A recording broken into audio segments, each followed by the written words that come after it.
Hello, Four Star Nation, and welcome to the Sports Buffet. Get ready to get full of sports on this Monday morning. Got John Sturdivant in the house with me as well. John, how you doing, man?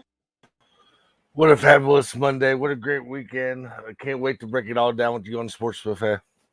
Yeah, man, got a lot going on today. So we're going to start with a little WWE talk as we witnessed the Bad Blood return of the Bad Blood pay-per-view over the weekend. Then we're going to get into a exclusive story that we've got here at Four Star Sports Media, and that is the allegations that have been brought forward regarding the Stephanie Prothro era at Memphis. So we'll talk a little bit more about that. Then we'll get into a wild weekend of college football, get into some NFL, talk some MLB, might even throw a little NHL in there. It's just, look, just sit down, get ready, get your plate ready, get a napkin, because you're going to get full, folks. It's nothing but the sports buffet right here on Four Star Sports Media.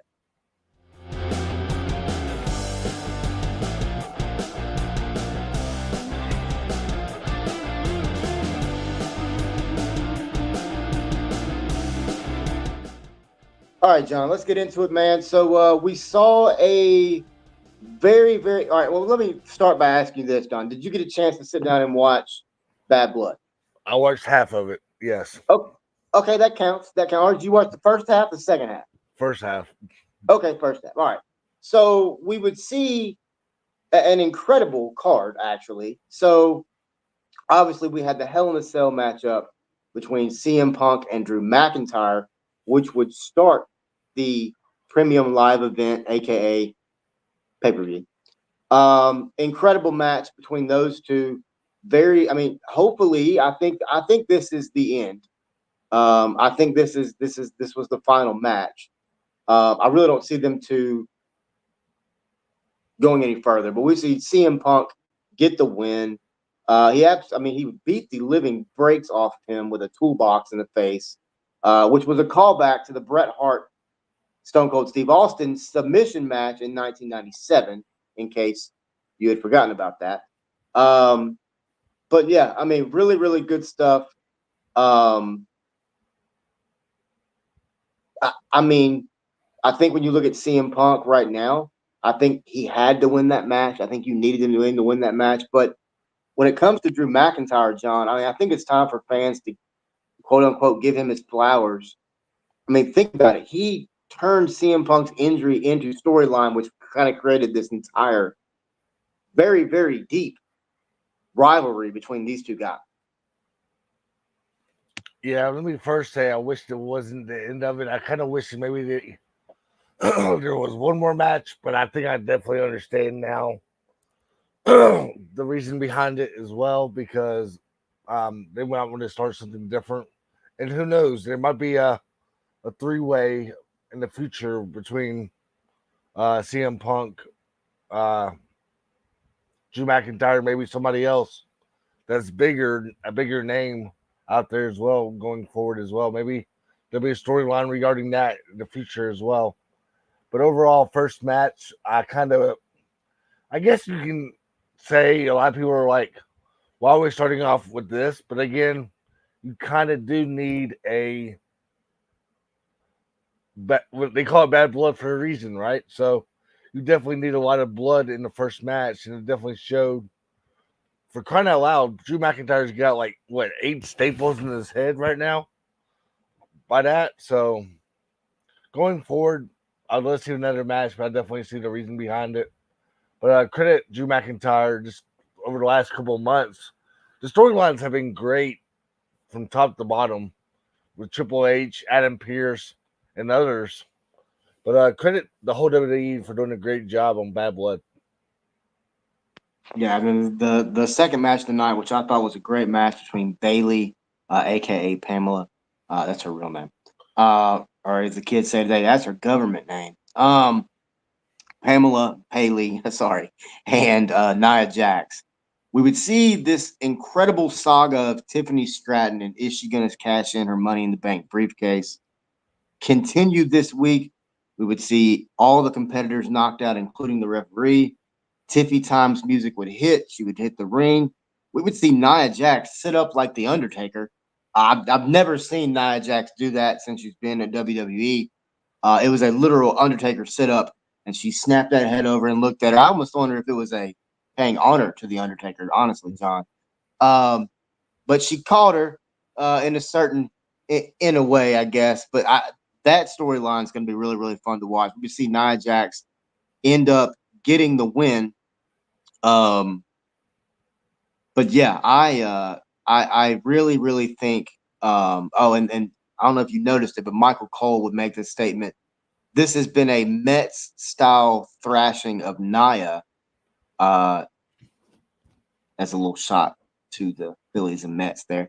But yeah, we did see a what they're calling a Nia Karana. It was something. So Bailey was going to hit her with a power bomb. Nia Jax somewhat did a Hurricanrana. I don't know. You have to go back and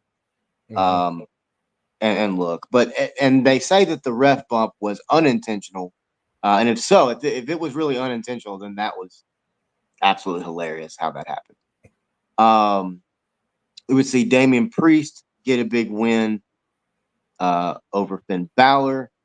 Triple H would come out and make a statement about a crown jewel championship, which, I mean, how many championships can we really have? Gunther came out, continued to be an incredible heel. He would come out and start taunting Goldberg, who was sitting ringside with his wife and his son Gage, who plays for Colorado. Take a shot at him. Goldberg got up, jumped the rail. I almost wonder if they're setting up. I don't know. I think there's a couple of fold here. I think you can set up Goldberg and possibly Gunther. I think you can set up tonight Goldberg, Sami Zayn, and Gunther going against each other for the title. I think you can set up Goldberg having some type of interference tonight. I also found it really funny that Triple H made the comment, I was terrorizing WCW. Well, terrorizing was his name in WCW. So a lot of some really unique comments were made Saturday night. We would see Rhea Ripley and Liv Morgan, and Dirty Dom was in a shark cage, and we would see him become a human pinata for a minute. Rhea Ripley would end up getting the win. But we would also see Rodriguez, that being Raquel Rodriguez, make a return, taking out Ripley, drawing the disc, which is what got the disqualification.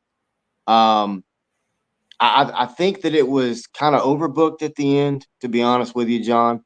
I like Rodriguez coming back. I don't like Rodriguez coming back possibly in the way that she did. And another comment was Corey Graves on commentary would say, I hope one day she meets a guy with big muscles, maybe even Australian, which is a little tongue-in-cheek reference to Ripley's husband, Buddy Matthews, who is Australian, and he works for AEW. So, little stuff like that I thought was really, really, really cool to see. John, the final match was Cody Rhodes and Roman Reigns versus Let me Solo stop you Sikoa. real quick because I want to say something about the previous two matches you just brought up. I want to say something about Gunther and Goldberg. What a coincidence! Colorado is on their bye week, and it was good to see his son, join Goldberg, in that as well. And I think, like you said, with being Raw in St. Louis, maybe it's going to be interesting. You never know. Maybe you see like a Randy Orton appearance, regarding that match today with Sami Zayn and Gunther. That's one reason I won't be surprised if we see a Randy Orton interference, because you got to remember, Randy Orton wants that title from him as well. So it'll be kind of interesting what happens on Monday Night Raw from St. Louis with RKO, Randy Orton's hometown. And then also, like you said, I did not like how, I didn't get to see that video or match, whatever, Liv Morgan and Rhea Ripley, because I was driving back a little bit yesterday. But yeah, I think going forward, you might see another match at Crown Jewel with Liv Morgan and Rhea Ripley. And that's one reason I think that's one reason I think you saw Liv Morgan win that on Saturday night. I agree. I agree. Final match of the night, which is the one that everybody was really looking forward to, is we would see Roman Reigns have an entrance in a pay-per-view, PLE, whatever. And first time in 4 years that he hadn't had a title over his shoulder. That's wild, man. That's crazy. But it was pretty cool, man. We would see Cody Rhodes and Reigns do a little "Can you top this battle?" Special interests before the match. Cody and Roman would just get the win. I mean, they really kind of rolled, to be honest with you. And I mean, I'm glad that they did that. There was a little bit of controversy of, can they remain together? You know what I mean? But I thought the baby faces did really well. Baby faces being Roman and Cody. I did also think it was pretty cool to see Cody honor Roman Reigns with the little dive off the top rope, coming to the outside of the ring through the announce table, which was I thought was really, really cool. Then that would set the stage for a Reigns and Sikoa showdown. Of course, the Tonga brothers made their appearance like always, but then we would also see a return of one Jimmy Uso, John, which I'm really, really excited to see Jimmy back. After the match, we would see The Rock return, or the AKA Final Boss return. And I want to ask you this, John, because in my opinion, this is what this is setting up.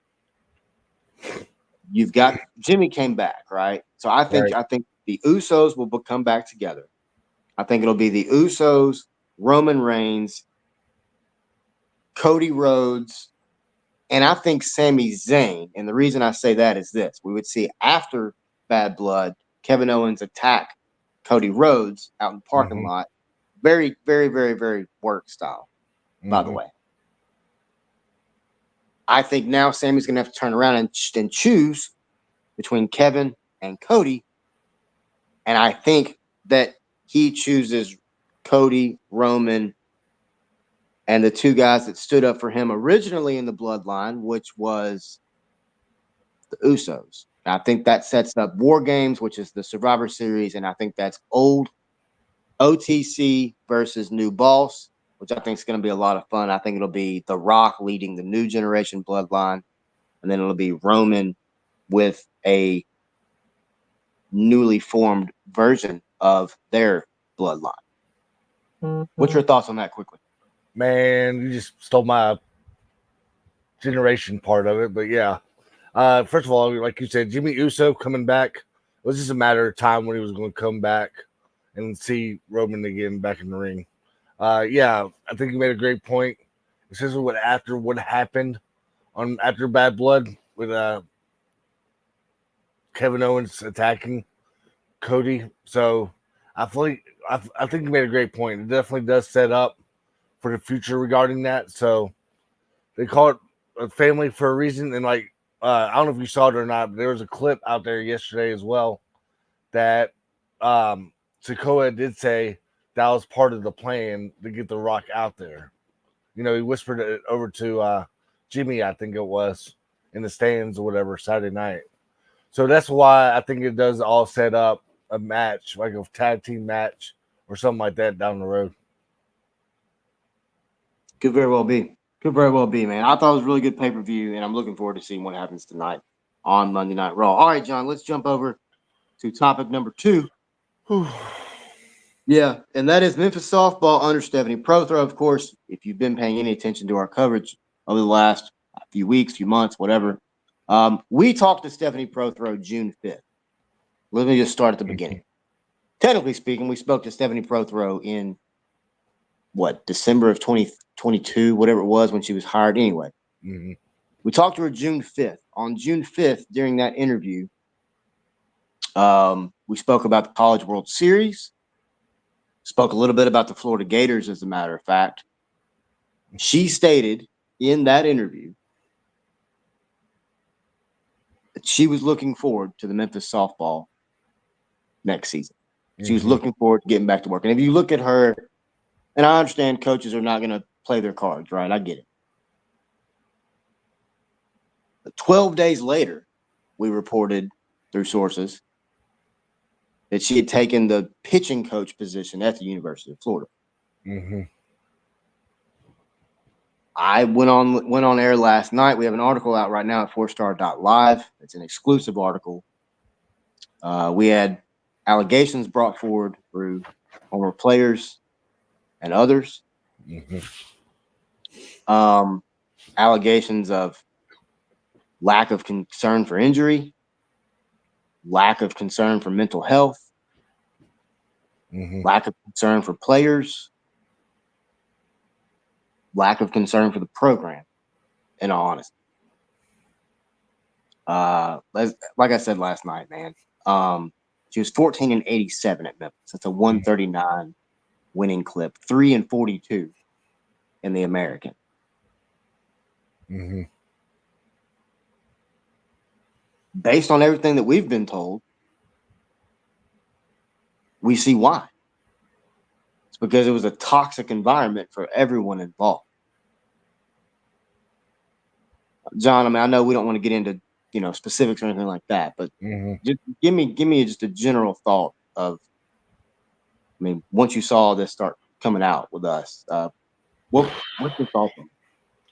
Well, first of all, let me say, great work for everything that you've done regarding this. First of all, because from a family, me personally, from a family that has coaches coaching either high school or have coached college or whatever it is right now, I hate to see this regarding situations like this, and I just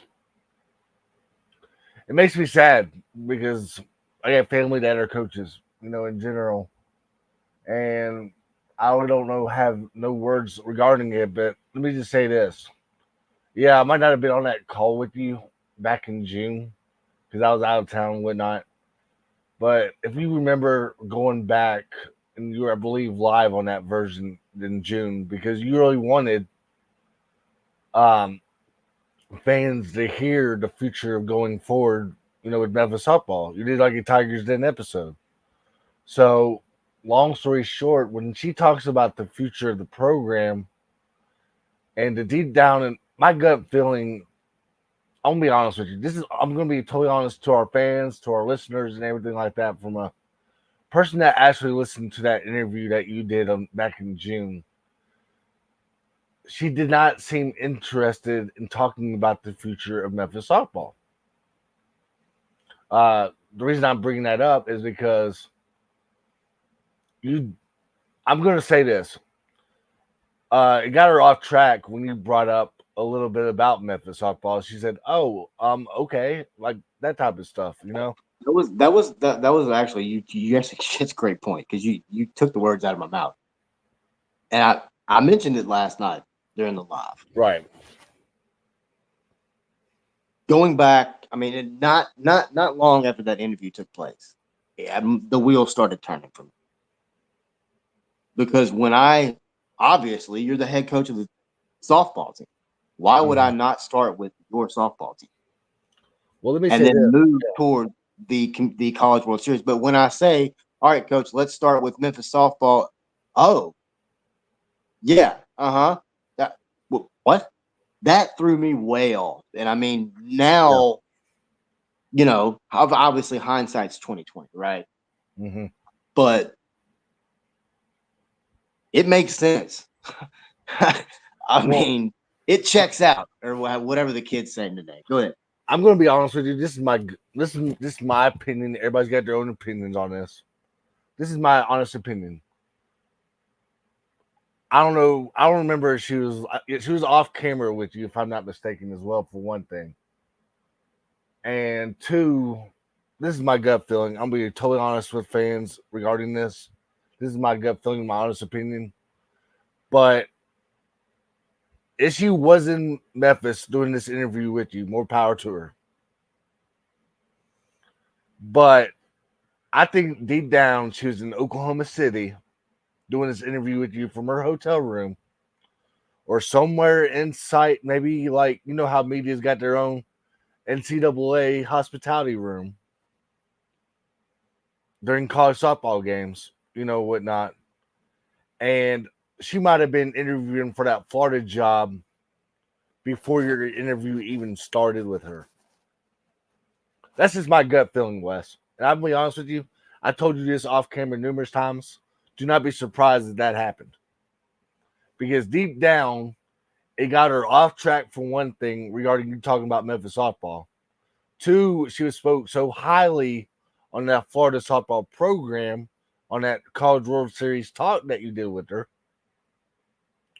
Three, when somebody brought up what kind of coaches like you brought up idolize you, she brought up a lot of Florida coaches in general in that past per se.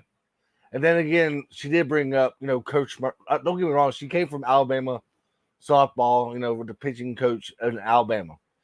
But she spoke so highly on the SEC more than she talked about the SEC more than she talked about her own program at Memphis when you brought up Memphis. She seemed like off track completely during that whole Memphis segment you did with her. So that's why I feel like my honest opinion is she interviewed for that Florida job in Oklahoma City with with the AD Scott Strickland, and etc. So that's one reason that's my honest opinion on that. But she was in Memphis doing that interview with you. More power to her. But that's just my honest opinion regarding that. Yeah, I mean, I talked about it last night. It was very odd timing that 12 days after that interview, she is the Florida coach. And as we know, you don't just pick up the phone and call somebody and it's done overnight. That is a process that takes weeks on end, right? Well, what are the odds that 12 days after our interview, she's at Florida? And the talk started maybe And 7 to 8 days after. I'll go ahead and pull the rug out a little bit. I was told, because if you remember correctly, that show was delayed because she was not on yet. Yeah, I'll tell you, I don't care. I was told by her, these were her words, not mine. I was told by her she was on the phone working the transfer portal, getting visits lined up. Now, do I know if she's lying? No. Do I feel confident that that's the full truth? Honestly, no. I don't. And that's not a personal shot at her at all. None of this is. That's one thing I do want to get across. None of this is, it's not personal. This is a story that needs to get out. Not just on a local level. This is something that has affected players nationwide, not just by coaches such as Stephanie Prothro and the allegations that have been brought forward against her. But it's happening all across the nation at all levels of sports.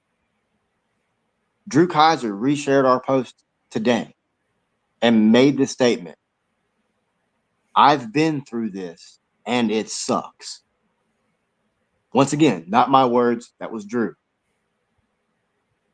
But when players say, quote, I think we gave her a lot of grace, that it was going to be difficult for her, a difficult transition. And I don't think that we were given very much grace in return, that we were also having to adapt to a new coaching staff, completely new staff than we'd had for the last 4 years for some of us. And I don't think she tried very hard to get to know us on a personal level. That player would go on to say, quote, I don't need to be best friends with my coach, but I do think I need to know that she cares for me more than who I am on the field. And she put very little effort into that for many of us, myself included. End quote. And then it also makes you wonder how much of a relationship did she have with these high school coaches here in Memphis as well? Oh, it's not. I mean, that's not just on the softball Yeah. program. I mean, we can talk about other sports Oh, all I day. know, but I'm just talking about in But softball yeah, in general 100%, right now. 100%. And I Yeah. mean, it's somebody made a comment on our live last night, and I can't remember who it was, and I apologize that I can't remember the name. But the point was beautiful, and the point was this: yes, Stephanie Prothro had been a head coach before, right? At Sanford. Very curious to know what all transpired there as well. Working on that.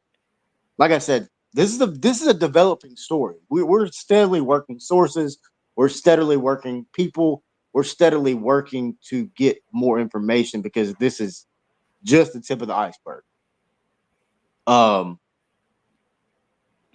Her point was this: she was at Alabama. She was surrounded by incredible coaches. She didn't have to really work all that hard to be successful. She got to Memphis and she was in over her head. You finished 14. You have 14 wins, John. 14-87.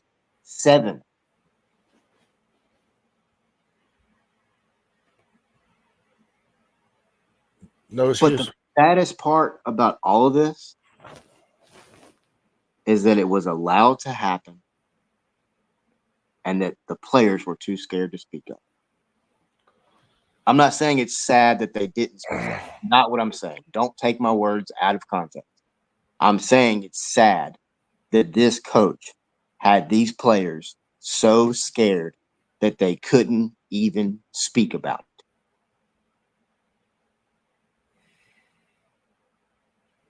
And that's not my opinion. That is based on the allegations that we've been sent. And just hearing and listening and everything that you have brought up, it just brings tears to your eyes because a college athlete should not have to be scared to speak up. They should be playing the game that they love. And just to hear them go through injuries and they still have to play because the coach don't believe them. They could be It's not even oh my it's god. not even that she didn't believe them, John. Yeah. It's that per the allegations that we were told. I want to make sure that statement's in there. There was pressure to the staff to make sure that the injury reports were basically not even used. In this game and age, you cannot do that. I'm It sorry. doesn't matter when. Yeah. I mean, direct quote. This person said they fought hard to protect those girls, but at every turn was met with blatant disregard to the injury report in both practice and games. To the point that protecting those girls meant being told they didn't know how to do their job and how injuries should have been handled. Quote, the constant abuse, spitting in girls' faces, and telling him how worthless they are if they were injured led to multiple internal reports that fell on deaf ears.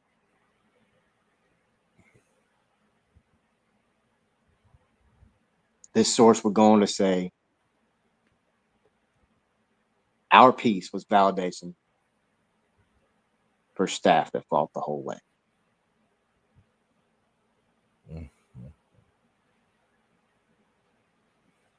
Like I said, there's much more to this. I mean, I don't want to spend another whole show on it. I could. We very easily could. There's more coming. There's more pieces that are going to be put out. There's more shows that are going to be had. There's more conversation that's going to be had. And I don't think this conversation needs to stop just at us here at 4-Star Sports Media. And I'll say this live on air. I've said it the other day. If you are a player who has dealt with this, not just at Memphis, but anywhere, I understand it's hard, but speak up and speak out. Because without people speaking up, like the people who spoke out to us, no one would have ever known this, John. Just makes you And like wonder. I said, and like I said yesterday, we are in no way trying to put a black cloud over this program and over this university. Mm-hmm. What I am doing, or what we are doing, is showing that, hey, these girls that are some still on the program, some still on the roster, Mm-hmm. had to deal with this. If you've never supported this program before, maybe this is time to start. Maybe instead of getting online and saying, golly, this team's terrible, this team's horrible, now you know why. They were too scared to get up and go to practice. Or they would get text messages at 11 o'clock at night saying, hey, you have workouts at 7 o'clock in the morning. Be there by 5:30 or you're late. You can't text a college student at 11 o'clock at night and tell them they've got practice at something the next morning. No. And then threaten them for being late. But when a player tells us, quote, I feel like I got my last year of softball taken away from me, robbed from a girl who has always dreamed of playing D1, where softball had always been my saving grace through all of my life's hardships, I let her rob the love for the game, and now I'm learning to love the sport again. We had a lot of statements sent to us. That statement hit me the hardest, I think. Yeah. And trust me, there was a lot, man. Like, I became emotional listening. I became emotional, writing the article again. But these allegations need to be, they can't be not talked about. They can't be not discussed. But at the same time, the lady softball team won 14-1 yesterday. I understand Jackson State Community College. I get it. Fall ball. I get it. I don't care. I would like to go back and look and see how many times a Stephanie Prothro coached softball team scored 14 points. Runs, but yeah. Whatever. Runs, points, same thing. You know what I mean? Like, whatever. Yeah. Really. And once again, I'm not taking shots at this woman. I am taking what she told us in interviews. I'm taking her words that she wanted to get to know the quote, I want to get to know my players better. Quote, I want to create an environment that's good for my family. Those were her words. Based on the allegations that we've been told, her actions did not equal up. Based on what we've been told, her actions did not show that.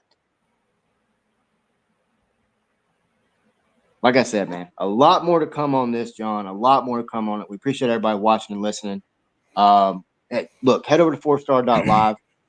The article's there now. Excuse me. There will be more. There will be more for sure. I just want to say this before we go to our next topic. You're good. You nailed it right on the money. Now is the time to support these student athletes regarding softball. Yeah, you already support the baseball team a little bit more under Coach Reiser in the game. You're selling out games when Ole Miss and Mississippi State come to FedEx Park and whatnot. But now is the time to support these student athletes regarding softball.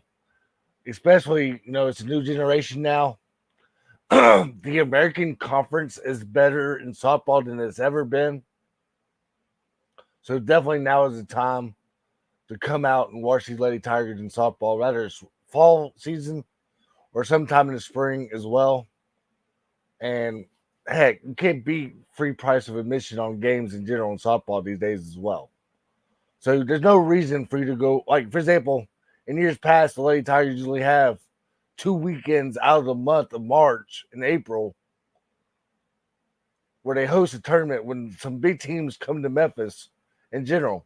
Who does not want to see maybe some teams, come and see better teams as well? Plus, if you're a high school softball player, now is the time to build college relationships in your recruiting process as well.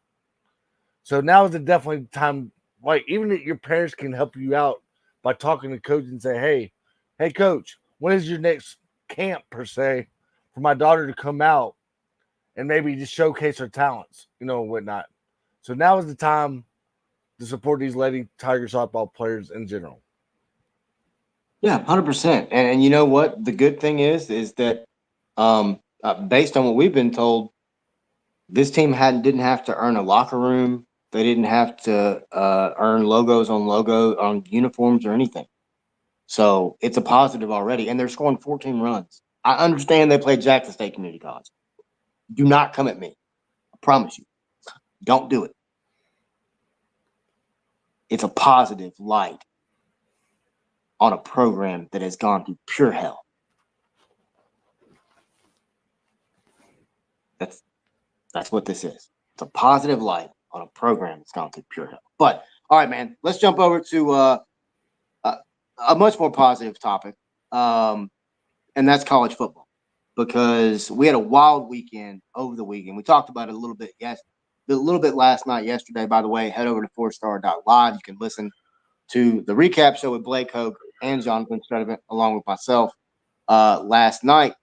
But John, let's talk. I want to talk about a couple of conferences. Okay. I want to start with the Big 12, and then I also want to talk about the SEC.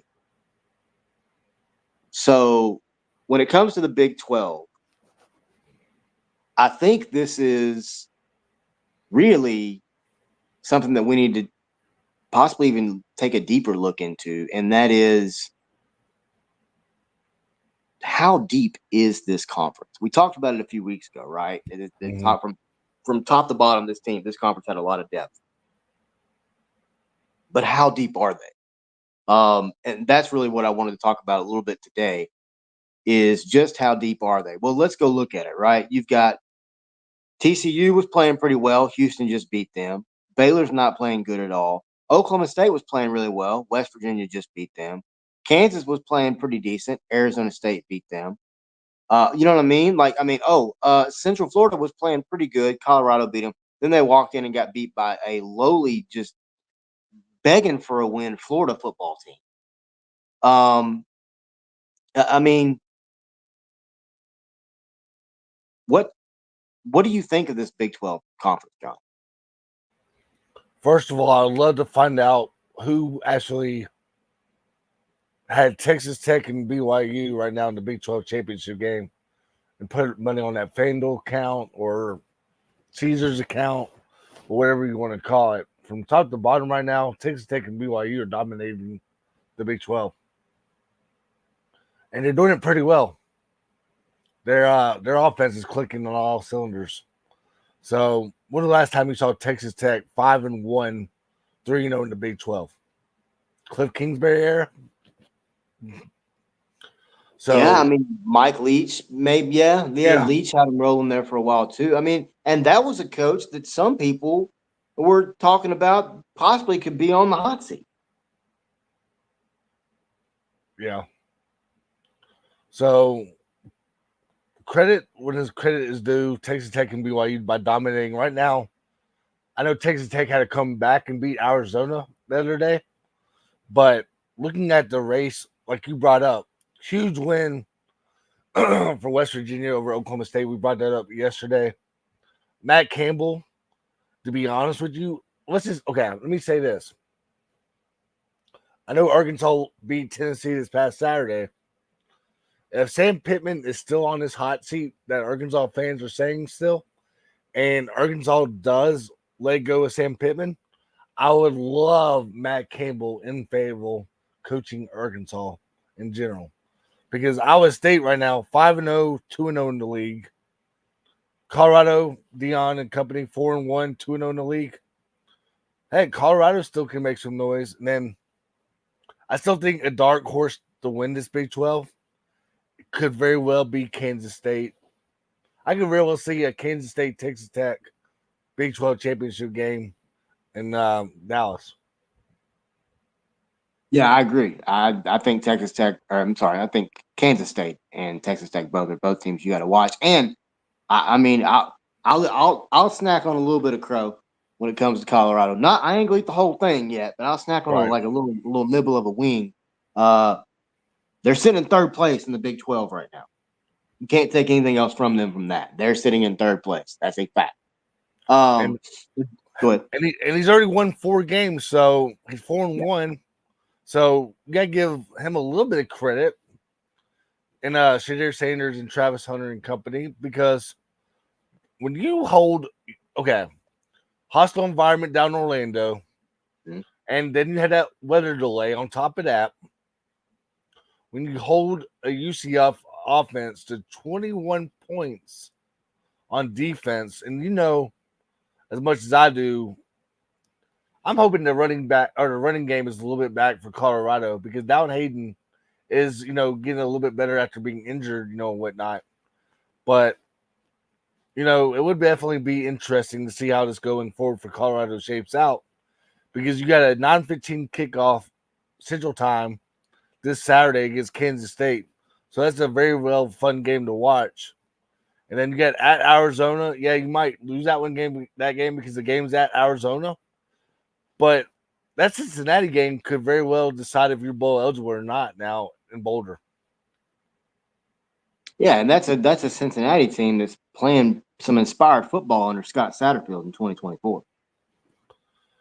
Yeah, they're 3-2 on the year, I believe, and now they're gonna play at UCF. Which the way that UCF is struggling right now, I would not be surprised if you see a Cincinnati team go into Orlando and beat UCF. But it's gonna be tough for one thing. But the way that these players right now for UCF are optioning out and deciding they're gonna redshirt now because they want to enter the portal. Hey, don't even redshirt, man. To me, if you already played 4 games, um, why even redshirt? Because you cannot play no more than 4 games to get your redshirt. So per se, why are these UCF players already saying I'm going to enter the transfer portal and I'm going to redshirt? How about you just go ahead and look for elsewhere while you're still in school right now at UCF? Just go ahead and apply for other schools and reach out to college coaches while you're at UCF. Don't even say that redshirt rule. Don't say you're going to redshirt when you don't even haven't played 4 games yet. Like the kicker yesterday made an announcement this morning. Oh, I'm going to go ahead and enter the transfer portal and burn my red shirt. When you've already played 5 games, come on now.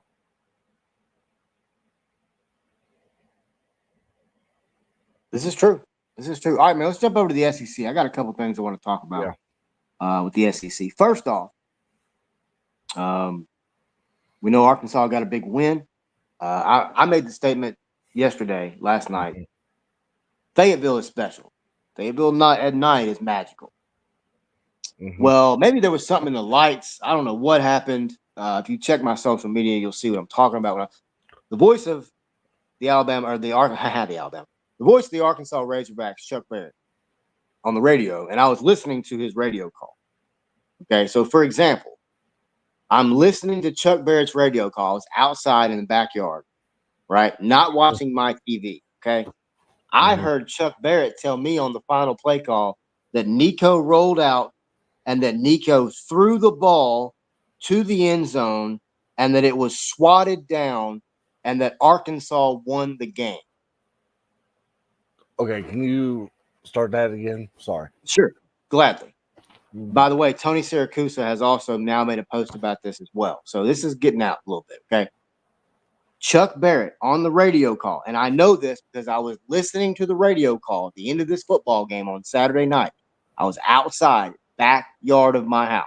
Okay. My TV was in my living room, so I could not see it, could not hear it. I was listening to Chuck Barrett. Okay.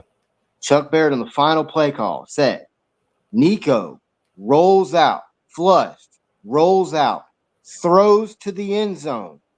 Ball is batted down. Arkansas wins the game. Arkansas wins the game. They're storming the field from all corners tonight. Arkansas knocks off number 4 Tennessee. John, you were at the game, right? Yeah, as far as wait a minute, did I drive Hold 5? on, hold on. I just got one simple question for you. You were at the game, right? I drove 5 hours, right? Right. When did he throw the football to the end zone in the final play of the game? After, no, I'm kidding. He And didn't. He ran out of bounds, and he no, was and, past the right. line of scrimmage, so he couldn't have thrown the football. No, in all seriousness, I was trying to make a joke. When he got tackled Oh, I out of know. bounds, Yeah, when he got tackled out of bounds, he threw the ball in the end zone. maybe. But I mean, what are we doing? This is coming from the same guy who said on his radio show, and I'm not taking shots, folks, but this pissed me off. The same guy on his radio show that said if anyone, quote, anyone can come to a press conference at the University of Arkansas, end quote. And the next thing he said was, quote, if anybody says they have been banned or not allowed, they're lying to you, end quote. I know for a fact that's wrong. I can give you names. I can give you dates. I can give you excuses for why our credentials were pulled at Arkansas. So no, maybe you're lying, Chuck. Secondly, it's obvious you're seeing things that don't happen on the field. Where in the hell did that come from? He ran his ass out of bounds. He tried to get the first down instead of focusing on Exactly. And then he was short by 3 yards. And Nico has a bright future for Tennessee. He's a 5-star quarterback for a reason, out of where he's from. But I'd rather see a pass in the end zone and it get intercepted at the end of the game than you running and not even paying attention to how much time is left on the clock. I'm not even worried about what he did. I know. That ain't got nothing to do with nothing. I'm trying to figure out how you are the voice of the Arkansas Razorbacks and you create a complete false ending to the end of a football game where your team beats the number 4 team in the nation. How do you do that? What are you looking at? I had to find this clip. And then Arkansas keeps sharing the final play with his radio call behind it. And their damn clip shows Nico runs out of bounds. Mm-hmm. Wow. I question it. I don't understand it. And look, trust me, I like Chuck Barrett. I think he does great work on the radio. I think he does great work for the University of Arkansas. But you got to take the blinders off, Chuck. There are people out there that are not allowed to come to, quote, any press conference. And no, Nico did not throw that football to end the football game. That blew my mind. Because when I ran back inside, they showed the replay, and I'm sitting there, and I looked at my wife, and I was like, when the beep did he throw the ball? Wow. Because he didn't. It's not a shot at, what are we doing? If you're going to call the game, call the game. Because now I don't even want to listen to your radio call anymore because I don't know if you know what the hell you're looking at. I'd rather listen to other people, I'm not going to mention names, say things like caught, no dropped. At least I know he dropped the ball. Not caught and ran for 10 yards. Oh, just kidding. He dropped it. No, sorry. Wrong play.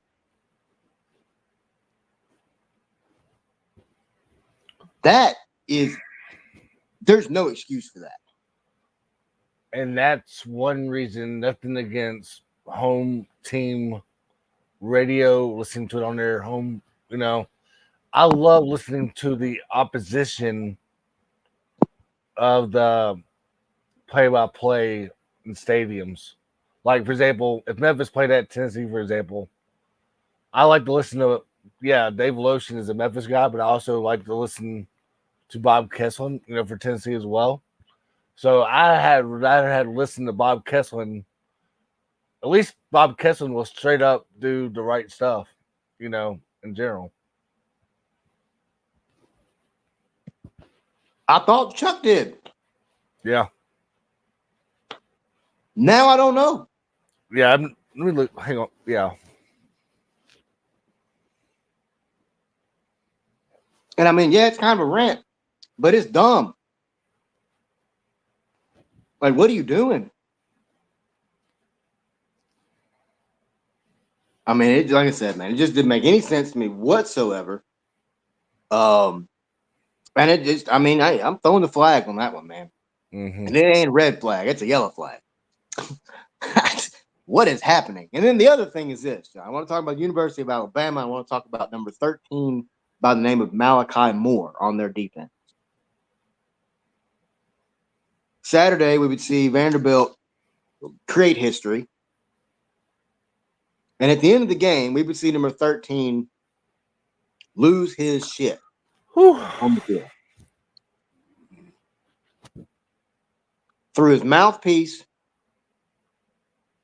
defensive coordinator Warmack was going to bring him out. There's a clip. You see the defensive coordinator. You see head coach Kellen DeBoer standing right behind him.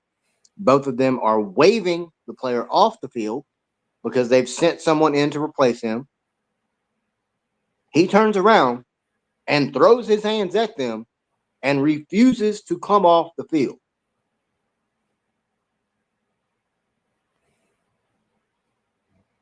Then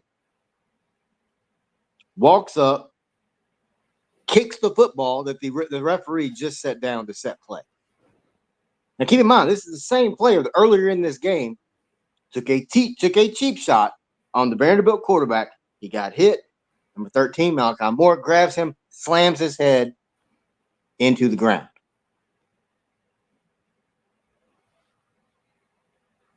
If there is not some type of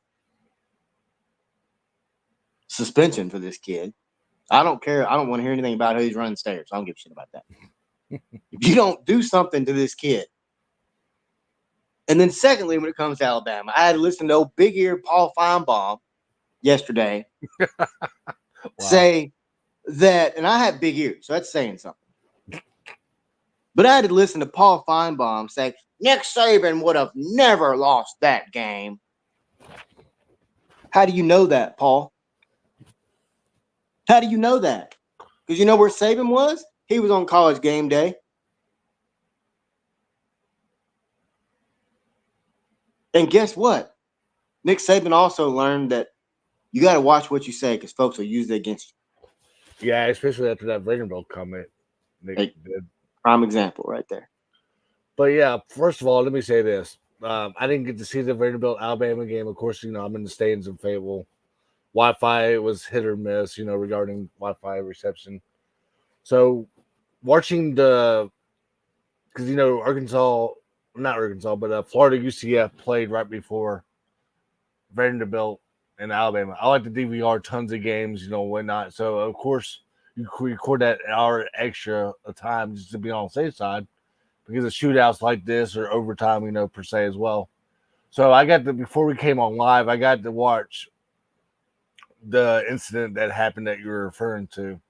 Of course, they didn't show the mouthpiece on my TV because they just showed where he kicked the football and the referee threw the flag right after that. So I really didn't get to see the mouthpiece part of it because, and whatnot, because they didn't probably show the replay of him throwing his mouthpiece and whatnot. But now you brought up a good point. They got to play South Carolina this Saturday. And if you don't see some type of suspension, maybe for like a half or even like a whole game, I mean, you can probably beat nothing against Coach Beamer and company, but you can probably beat South Carolina without him. But you got to suspend this guy for at least a game or even for a half, just the way his actions are in that last game. But yeah, Paul Weinbaum, how do you not know if Nick Saban would have won that game or not? All teams come out flat after a huge win. So let me just say that. Yeah, man, I don't know. I don't know where that came from. I have no idea. But one thing I am excited about today, John, is we got a chance to sit down, or we are going to have the chance to sit down with the head coaches from the Sun Belt And at 10:45 this morning, Bryant Vincent, head coach of Louisiana Monroe, is going to be on there. And immediately following him is going to be Bob Chesney, the head coach of James Madison. So that's going to be two conversations. It's going to be a lot of fun to have. But I'm looking forward to speaking with Sean Clark from App State. Not even about football. I'm curious to know how they're doing. You know what I mean? Like, because in times like this, I mean, there's another hurricane coming towards Florida, and it's already a Category 4. It's going to be massive. But in times like that, man, I'm not worried about the sport anymore. You know what I mean? Like, good friend of ours, Katie Pate, who used to be at App State, now is at George Mason. But, you know, John, she didn't talk to her family for 3 days. Right. For parents, that matter. I mean, you know, there's a lot of people complaining about a lot of organizations and things like that, and there's a lot of AI generated photos that are being shared around everywhere. Forget all that. Just check on people. You know what I mean? Like, it's not hard. It's just, honestly, it's being just a damn decent human. But just like the group of 5 guys, you know, buddies of ours, they have incredible content. Met them last year at the Boise State game. Great guys. They set up a GoFundMe for these people out in North Carolina and for App State and the people of Asheville, North Carolina. That's stuff that I'd like to see more people do. Instead of like, oh, FEMA sucks, whatever. Check on the folks, man. Check on the people. Because without the people, there's nothing out there, right? Right. And I also want to say this. Is this still like an NCAA violation if like a university puts up a GoFundMe or something like that? Is that still considered as an NCAA violation? I mean, I do know there is some type of bylaws that limit things like that. Yes.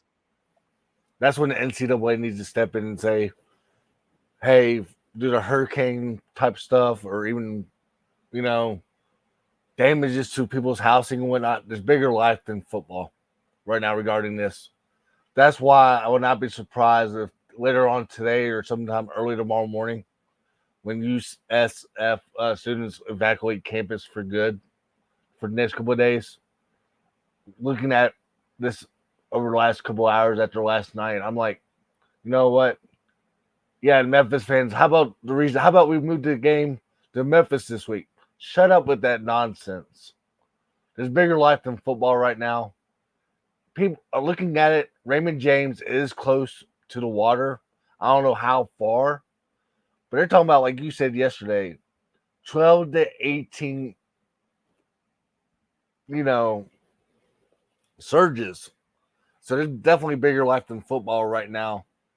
And I really think, looking back at it, I see this Memphis USF game not being played at all, to be honest with you. Yes, it hurts Memphis' chances regarding the playoff, you know, whatnot. But there's better life than football right now. And I think the NCAA needs to step up and say, hey, y'all can go ahead and create GoFundMe accounts to the university and whatnot, and people's housing, you know, and whatnot, and help them out regarding this. So that's one reason I think the NCAA just needs to go ahead and step up and let App State, USF, or whoever, or even the University of Memphis, maybe, you know, that type of stuff, to help people out regarding stuff like this.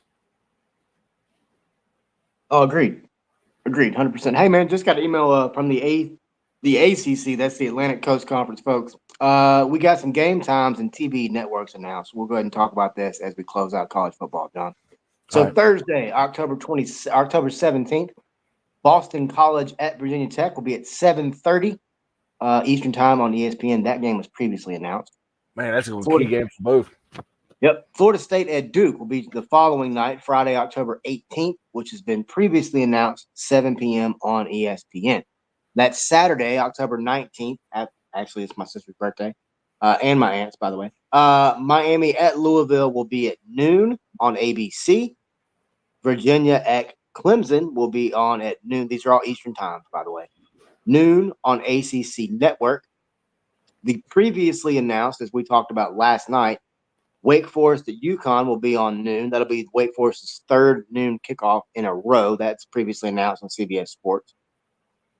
Notre Dame at Georgia Tech will now be 3:30 on ESPN, and that game will be played from Mercedes-Benz Stadium. NC State at Cal will be played at 3:30 on the ACC network. And SMU at Stanford will be played at 8 o'clock on the ACC network as well. So big time stuff, man. You know, that's a real big conference of quarterbacks, as they say. And John, sorry, man, also got some news here. The American Athletic Conference has announced their weekly football honors. Bryson Daly, the quarterback from Army, is the Offensive Player of the Week. Jason Campbell, linebacker from Navy, is the Defensive Player of the Week. Rayshawn Pleasant, freshman, kick returner from Tulane, is the Special Teams Player of the Week. And then there was a few players that had honorable mention as well. So I just want to throw that out there as these emails are coming in this morning. It's every Monday morning for us. So, yeah, man, a lot of stuff going on in college football. A lot of fun. Let me go ahead and let's go ahead and jump over to the NFL real quick. Okay. Man, I thought there was some really good games yesterday. Really enjoyed watching the Falcons. That Falcons game Thursday night was incredible. But Bears yesterday, 36-10.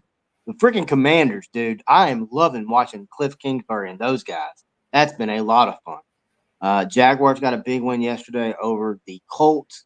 The Cowboys, I don't know what was going on last night, but they got a win 20-17. And then tonight we got the Chiefs and the Saints coming up on Monday Night Football. John, quickly, man, give me just a couple of games that stood out to you. Let me first of all say Arizona 24, San Francisco 23. I'm not going to get too much in depth, but it sounds like to me the 49ers defense is not stepping up at all as of late. I'm saying that one for my fantasy, two, they're just not showing up in general. So credit Arizona and Kyler Murray and company, and they just played pretty well on offense to beat San Francisco in San Fran. But how about those New York Giants and company beating Seattle 29-20 in Seattle yesterday? As you know, not a tough or always a tough place to play at in Seattle. Credit Daniel Jones, 23-34, 257, 2 touchdowns. But the stat that stands out to me, if anybody, Seattle running game, man, like Geno Smith, 4 carries for 72 yards, the quarterback, for Seattle. But 5 rushes for Kenneth Walker, the third, for 19 yards. And Carbonet for Seattle, 2 carries for 11 yards. But only 7 carries for your 2 running backs for Seattle? And the Giants, don't get me wrong, more credit to the New York Giants. But their defense, they're running the football, rushing the department is not good at all. But only 7 rushes combined for Seattle's running backs. That's unheard of in this day and age regarding NFL running backs. It's a great point. Yeah, the NFL season's here, man. And by the way, I do want to say I love the new kickoff. I know folks laugh at me. I don't care. I love it. To me, it adds excitement. How about Whereas you before, it was not. What were your 2 games after your kickoff roll? Oh, I think when you look, really, I think the Cowboy game last night was one that was just fun to watch. And like I said, that Thursday night game, man, watching Kirk Cousins do that on Matt Ryan night.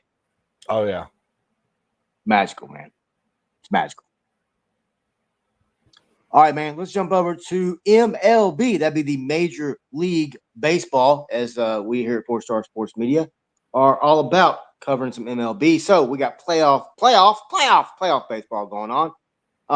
Right now we got the division series going on. The Guardians currently lead the Tigers 1-0 after a 7-0 win on Saturday.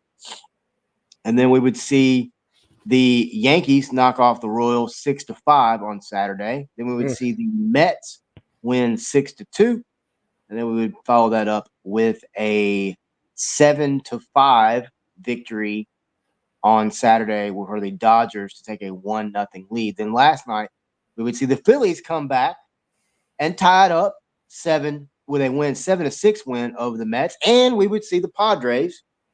And what's his name got freaky last night. He was excited. Those fans were giving him shit. But they will win 10-2 last night. Padres will win over the Dodgers. Today, John, we got doubleheader baseball games today and tomorrow. We've got Tigers and Guardians, aka Indians. First pitch is at 3:08. That'd be 2:08 Eastern Time, Central Time, with the Guardians leading that series 1-0. Then you got the Royals and the Yankees game. I'm looking forward to. First pitch at 6:38 p.m. Then tomorrow, Game 3 between the Phillies and the Mets from New York, and Game 3 between the Dodgers and the Padres from San Diego. So, John, real quick, man, give me your winners from these two divisional series. Whew. Let me first of all I should say 4 divisional series. I apologize. That's all good. Let me first say this. When's the last time you saw Aaron Judge strike out as many times as he did and the Yankees still win? Kansas City, yeah, they walked a lot of runners in and whatnot, but I guess the Yankees will take a win any way they can. But when was the last time you saw Judge strike out 3 times in a playoff game and the Yankees still win? But my picks are, you know what I'll do? This is best out of 5 format, so I think the Guardians beat the Tigers maybe like 4-1. I think the Tigers can probably win 1 in Detroit. So I'll do Guardians 4-1 or 3-2. I'm sorry. And then you get the Kansas City Royals and Yankees. I see this series going all 5 games, to be honest with you, just because Kansas City is a fun story this year in general. I'd love to pick the Royals over the Yankees. You know what? Screw it. Give me the Royals over the Yankees in 5. And then the Phillies, the Mets. What a fun series that is right off the start. Of course, you get the Phillies. They did amazing things in the preseason, or not preseason, but during the regular season. And then you get the Mets. Great story, especially that first game when they played the Braves, the way they battled back in that one, that 2-game series on Monday. You know what? I would do the Phillies in 5 in that one. Dodgers, Padres. You know what? I'm kind of leaning more toward the Padres right now. Just the way they dominated yesterday, 10-2 in LA. So I do Padres in 5 in that one. All right. Give me the Tigers to win in 5. Give me the Royals to win in 5. Give me the Mets to win in 4. And give me the Padres to win in 4. Going good old the Mets, huh? Yeah, I think the Mets just there's something about that team. Same thing with the Royals this year. There's something about these two teams, man. I think they're just destined to make a run. John, when you look at October baseball, man, obviously it's a lot of fun. We got the World Series is right around the corner. First game of the World Series is on October 25th. Ooh, a little spooky time. And they are taking off for Halloween, so that's good. But game 1 and game 2 will be on the 25th, 26th. And then there's a day break, obviously, for travel. Then it's the 28th, 29th, 30th. And then it's the 1st and the 2nd after that for game 6 and game 7. But a lot of fun, man. The MLB has been a lot of fun. As a White Sox fan, I've absolutely loved this year. I can't tell you how exciting I've been for the MLB baseball season as a White Sox fan. But I also am enjoy watching some guys that I followed here in the Northwest Arkansas for the Naturals continue to play for the Royals. John, big time show, man. Big time show. Some final thoughts. John, give me your final thoughts on the show. Yeah, my final thoughts. So I'm going to give Sugarland, or was it Sugarland? I believe that won that minor league baseball championship in AAA. they beat Omaha. So congrats to them on winning the PCL this year and the international combined league they call it now. It'll be nice to see. Maybe we'll get a few local call ups, maybe depending on who stays healthy and not healthy, whatnot. As I texted with Jonathan Bolden last week. I know him and Tyler Gentry right now are in Arizona, just staying ready and staying healthy as much as they can to see if they ever get that call up for the future rounds of the playoffs in case somebody does get hurt.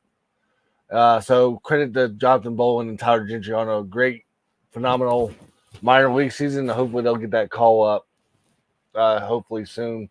Just experience a playoff atmosphere and playoff game in general. And then also I want to give a lot of credit. I know the Rockies had a not so great season, but great job, Hunter Goodman, one of our guests that we've had on, in general.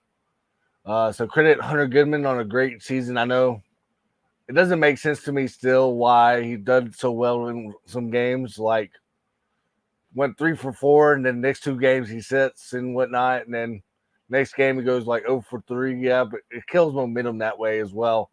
So just the way that Hunter Goodman battled this season, his batting average might not have been great, but the way that he dominated the last couple of games by those 2-run home runs, 3-run home runs, or even 2 home runs in one ball game. So credit to Hunter Goodman on a great season for the Colorado Rockies. No doubt, man. No doubt. My final thoughts are simple. I mean, it really all kind of stems from this exclusive story that we've got. I mean, don't be scared to speak up, speak out.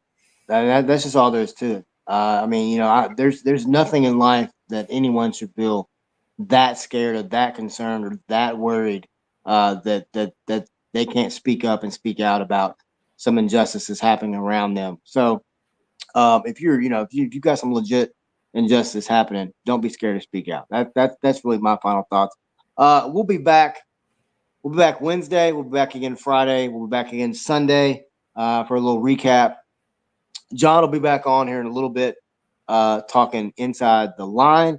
We will have Tiger's Den on Wednesday night. Be ready for that episode. Jam packed. We'll be talking everything from football to soccer to softball to basketball to baseball, whatever. Campus coverage is what that is. Then Blake Hogan, the boys from Hogs Happy Hour. I know they're going to be happy this week after a big win over UT. All that and more this week on the 4-Star Sports Media Network. We appreciate everybody watching and listening. And as always, folks, stay classy.